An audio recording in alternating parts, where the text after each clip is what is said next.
Bonjour à tous, je vous remercie d'être tous là, si nombreux pour ces conférences. Donc, moi je suis Marika Sallier, la responsable du centre météorologique d'Agen, et je vais vous parler un petit peu, pendant un petit moment, de changement climatique. Et surtout aussi du dernier rapport du GIEC, puisque en 2015, en fait, il y a eu donc la COP21 et les États se sont engagés à rester en dessous des 2 degrés.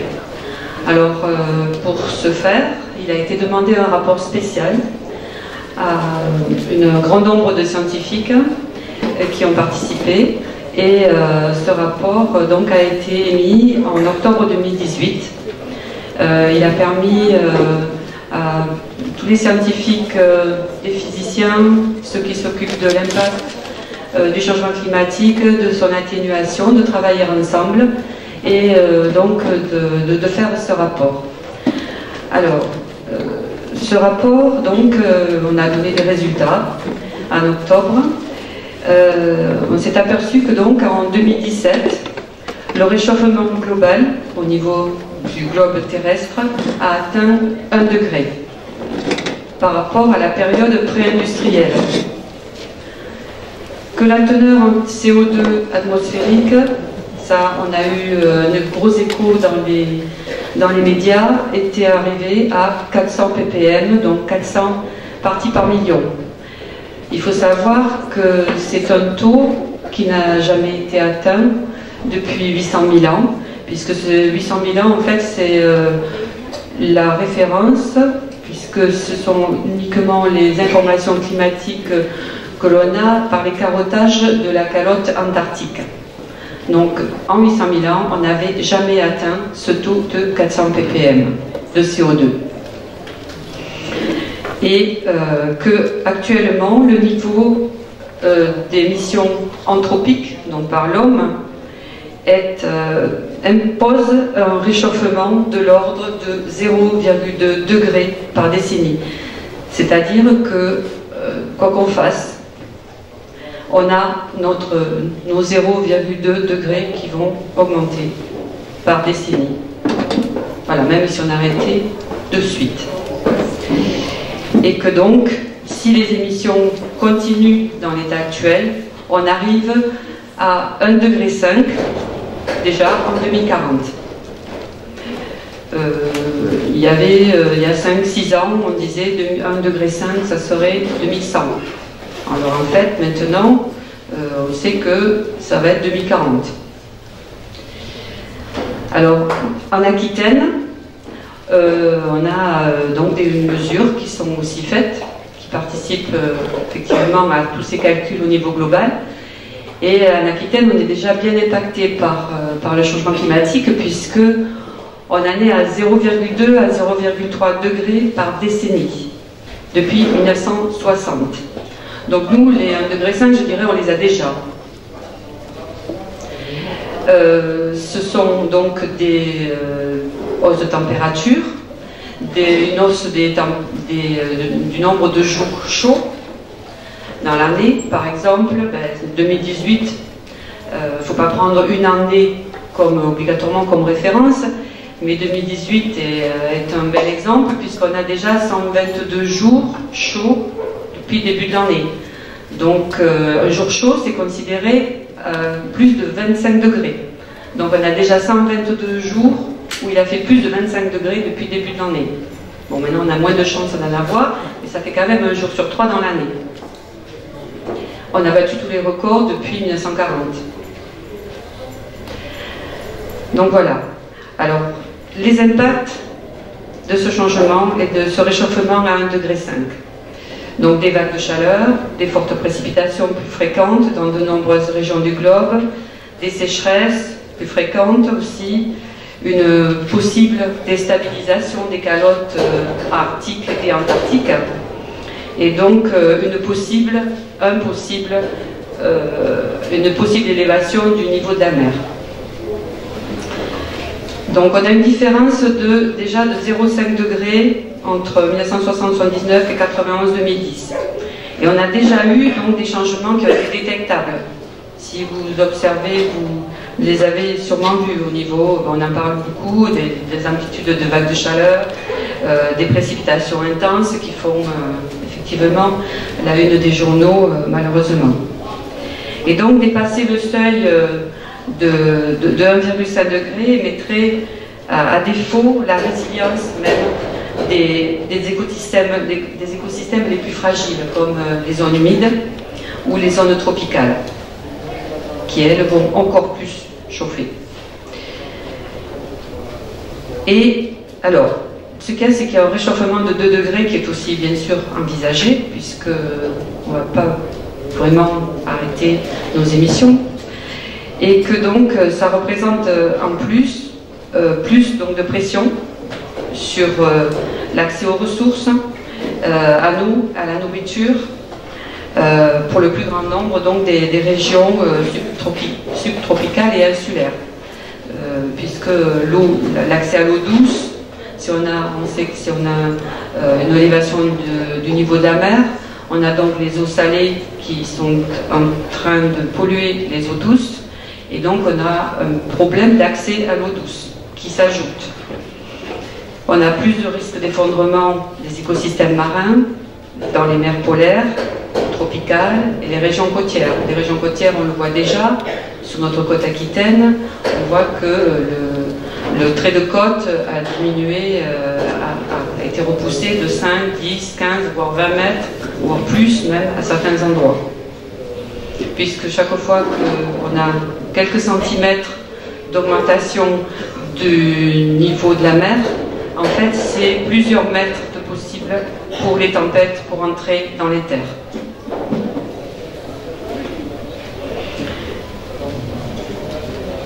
Alors, bon, comment limiter à 1,5 degré? Eh bien, il faudrait tout arrêter. C'est peut-être pas...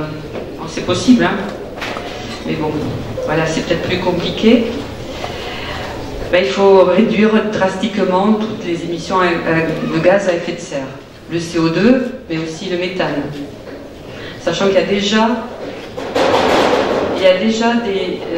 des effets que l'homme ne maîtrise plus. Notamment la fonte du pergélisol qui émet énormément de méthane. Et le méthane est un gaz à effet de serre. Il a une durée de vie moins longue que le CO2, que le dioxyde de carbone, mais il augmente très rapidement aussi cet effet de gaz à effet de serre.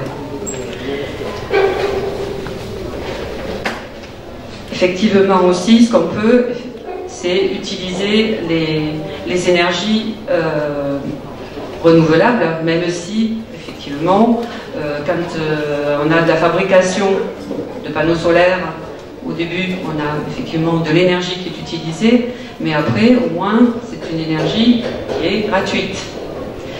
Après, on a toute cette énergie négative, c'est-à-dire l'utilisation de l'agroforesterie, de l'agriculture durable, de façon à utiliser au maximum, à intégrer dans le sol le CO2. Le principal, c'est de ne pas d'essayer de diminuer la quantité de CO2 que nous, on fabrique. Voilà. Vous avez des questions ?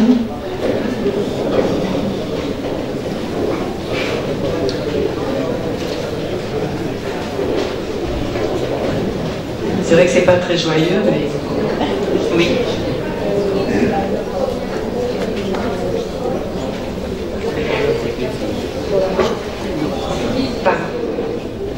Alors le pergélisol. Le pergélisol, c'est ce qu'il y a dans les zones arctiques de sol, où le sol est gelé en profondeur.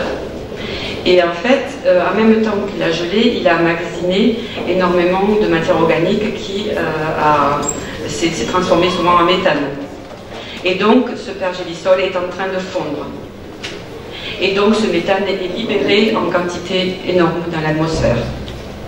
Voilà, ça c'est le problème de l'augmentation de la température des zones arctiques et des zones arctiques nord, puisque au sud, en fait, il n'y a que de l'eau. Donc l'Antarctique est un continent, mais bon, pour le moment, il est encore bien couvert de sa calotte glaciaire. Et, mais par contre, tout ce qui est Sibérie, nord du Canada, alors ça crée énormément de problèmes humains aussi, puisque les maisons s'effondrent.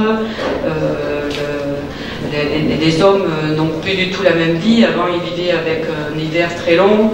Ils ont des hivers moins longs. Ils n'ont plus donc ces autoroutes que sont la glace pour eux. Ils sont obligés d'avoir des bateaux pour pouvoir aller sur l'eau, parce que maintenant c'est plus de la glace, c'est de l'eau souvent. La glace devient banquise plus tard et aussi fond plus tôt. Et des sols au nord de la Sibérie, donc on a c'est ce sol qui fond en fait, voilà.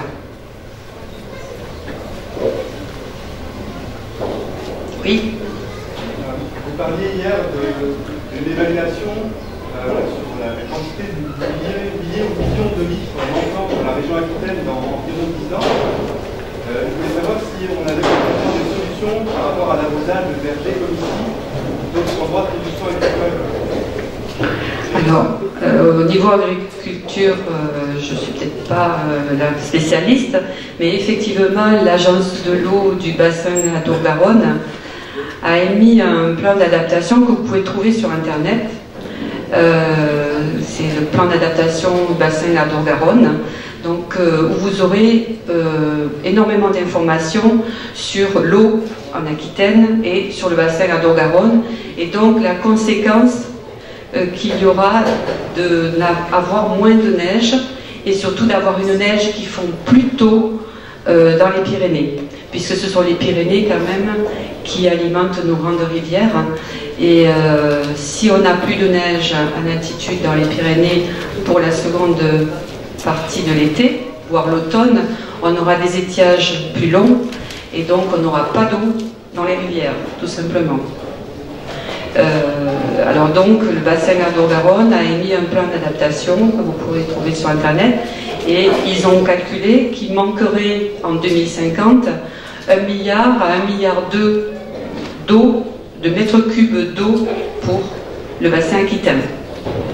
Donc, il sera urgent d'économiser.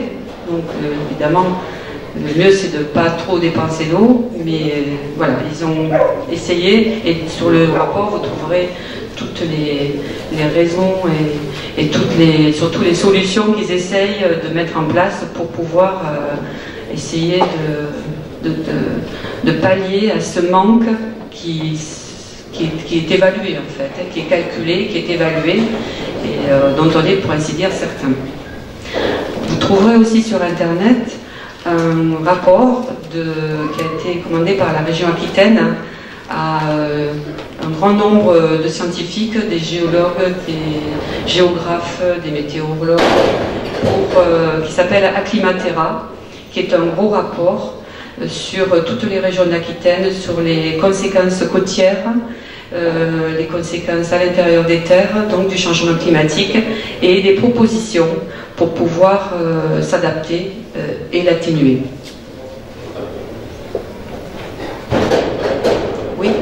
Est-ce que vous pouvez revenir sur l'histoire des 0,2 degrés? J'avais cru comprendre que naturellement on prenait 0,2 degrés. Oui, alors en fait, on a bon, il y a dans l'atmosphère une quantité de dioxyde de carbone qu'on a déjà émis depuis 100-150 ans. Et le dioxyde de carbone, pour être absorbé, voire disparaître, il lui faut une centaine d'années. Donc déjà tout ce qu'on a émis a déjà donc une inertie. Et cette inertie, déjà, de ce qu'on a déjà dans l'atmosphère, on sait qu'on va avoir une augmentation de la température de 0,2 degrés par décennie, rien qu'avec le carbone que l'on a, et le carbone qu'on sait aussi qu'on va émettre, parce qu'on sait très bien que le carbone anthropique ne va pas s'arrêter du jour au lendemain. Avec ce que vous dites, comment on arrive à 1,5 degré à mener Eh bien parce que pour le moment on est à 1, au niveau global. pour le moment on est à 1, ça c'est justement c'est le calcul du rapport spécial du GIEC. Alors c'est un calcul, voilà, là c'est une moyenne au niveau de la Terre. Donc effectivement nous par exemple en Aquitaine où on est quand même impacté plus par le changement climatique, le nord de la France on est plutôt dans les 1 degré en fait, puisqu'ils en sont à 0,1 à 0,2 degrés par décennie. Donc ils seraient plutôt dans la moyenne globale, je dirais. Et puis il y a la moyenne entre les océans, les continents, enfin c'est un calcul effectivement qui est, je dirais, un peu compliqué, mais qui donne une idée, on va dire. Ça en est peut-être à 1,1 mais bon, on est en gros à 1 degré. Et l'impact que ça a, 1 degré, qu'on voit déjà de toute façon sur les océans et sur les calottes arctiques et antarctiques qui commencent à fondre quand même. Et la banquise est tous les ans moins importante. Tous les ans elle fond plus vite ou elle se remet à geler moins vite. Donc on a déjà des effets de toute façon. Concrètement, quelles sont les propositions faites par la région Aquitaine? Alors, la région Aquitaine, donc je ne connais pas tout. Vous avez donc dans le rapport Acclimatera qui fait un résumé, on va dire, de tout ce qui est proposé, beaucoup par les scientifiques, mais bon, voilà. Après, c'est pas, j'avoue que ce n'est pas mon secteur. Voilà. Mais vous avez, je crois, alors le résumé du rapport Acclimatera, il fait 50 pages déjà. Et le rapport lui-même, il doit faire dans les 500-600 pages et vous avez tout sur Internet.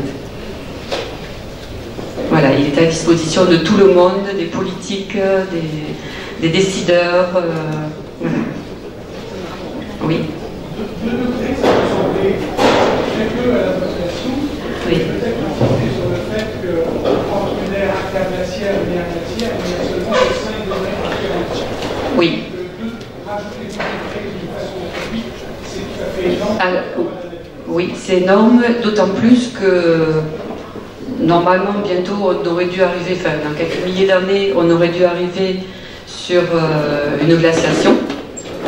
Et que, a priori, ben, celle-là, on va la louper, quoi. Les scientifiques ont calculé que celle-là, on n'aurait pas de glaciation, en fait. Voilà, ça sera repoussé de 20 000 ans.